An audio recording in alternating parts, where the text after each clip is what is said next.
All right, if you're in home improvements, this is some contractor math I need you to wrap your mind around because this is why there are so many contractors that are broke.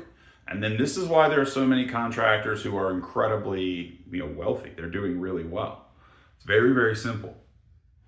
If the cost of your leads, now this is just a made up situation that I use some percentages from my own business because I experimented to see what works better. Everyone wants to have a high volume. Everyone wants to have a high revenue. The problem with that is, do the numbers pen out? So let's just say my lead cost is $55. So if you use like an Angie's List or a Google Leads or however you generate your list, normally you're going to be somewhere in that, I would say $20 to $150 per lead cost. I use $55 because that fits my company pretty closely.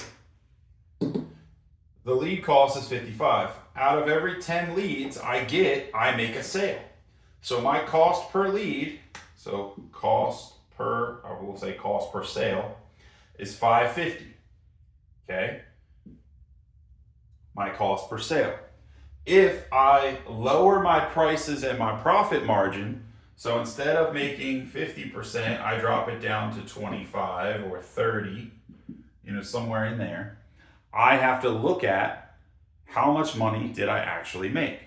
Well, by dropping my percentage down, my prices went down, so my profit went down. It's really, really simple. What does that do for me when I step back and I look at this? Well, I say, okay, well, if you say $750 profit minus that $275, that's going to get you a number somewhere in the 400s. And if I do $750 minus $550, that's going to get you a number somewhere in the 1200s.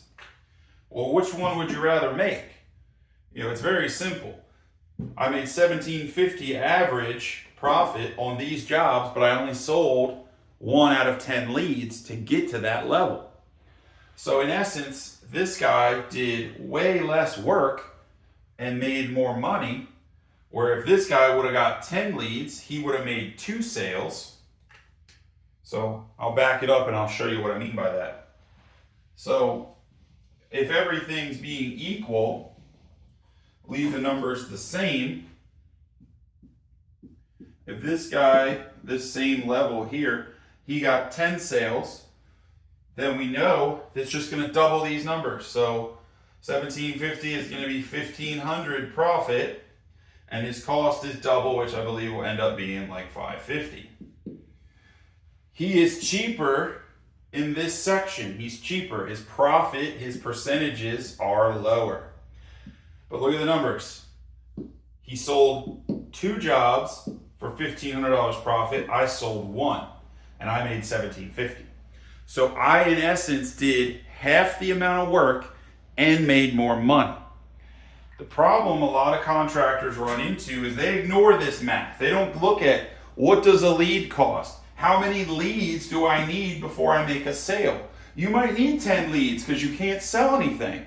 Or you might be the high provider. If you're the expensive guy in town, that's awesome. You'll need more leads because you're going to make less sales because you're going to do less work, but you're going to make more profit, baby.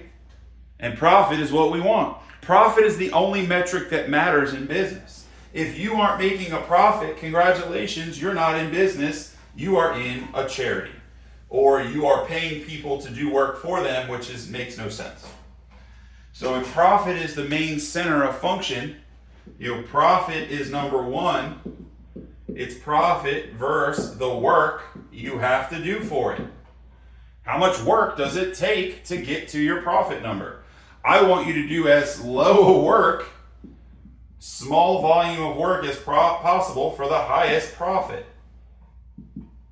that's possible and comfortable in your industry or in your area. Now, a lot of guys will get up in arms and they will say, well, the going rate for whatever I sell, the going rate doesn't matter for what you sell. It's a perspective. Everyone's costs are different. So if you sell widget A, we'll call it WA, and the going rate is $300, but your widget A, I'll put, number 1 next to it, because it's got some more features, but it costs you $300. You're not going to sell it for the going rate because you will make no money. So you got to sell it, I would say, at least $600. Well, yeah, you're double what everybody else is. That doesn't matter because there is a buyer that will buy that product because they value you, your widget, your features, your benefits, the things you offer. You need more leads. Find more people to buy that widget. Very simple. The problem with that, though, is a lot of contractors, in my experience and what I've seen, their primary business isn't generating more business and it isn't making profit. It's installing and doing whatever their business is. That's their business. Well, that's not accurate. If you are in home services of any kind, if you are in insurance, if you are in real estate, if you are really in business at all, the company that you own is a marketing company. And your platform equals your product. But your primary business is up here. Your primary business is generating business, period. If you sell cars, you own a marketing agency. You have to get people to the front door so that you can sell them. If you're a realtor and no one knows your name, congratulations, you're irrelevant. You're not making any money.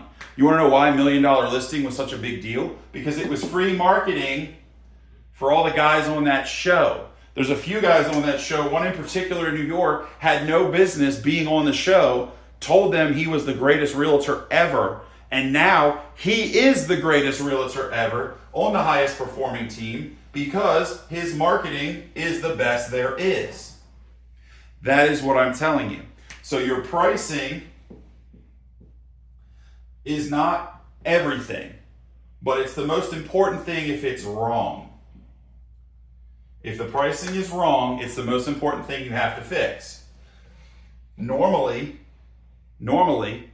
it's the marketing. When your marketing is screwed up, you can't sell enough, because if you can't sell, so it sells, sell, I'm gonna put it like this. Market, sell, market, and then just keep repeating. That's all it is. This is the business that you're in, pretty much in 99% of businesses. You market your product, you sell it, and then the people you sold, you remarket, and then you sell them something again, and you remarket, you sell again. It's all it is. It's a trickle down. People that bought from you once will buy from you again. They already like, know, and trust you. If they had a good experience, why wouldn't they buy more things from you? Very, very simple. Keep that in mind.